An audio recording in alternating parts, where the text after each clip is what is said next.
Hi everyone, and welcome to subsection B, the second subsection of section 4 in this tutorial series.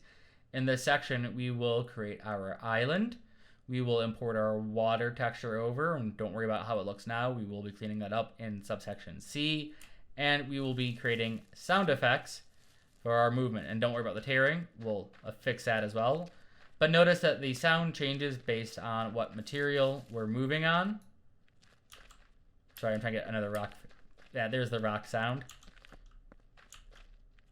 And we also have one for the sand. The volume of the sound will change based on how fast we're moving. There's our sand.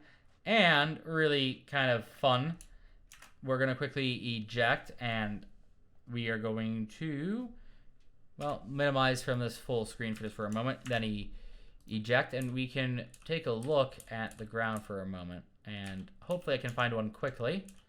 But we're also going to add in footprints. There's one. So where we walk, we will be spawning in decals for our characters' footprints. So I look forward to seeing you in this section, and I hope that you have a wonderful day.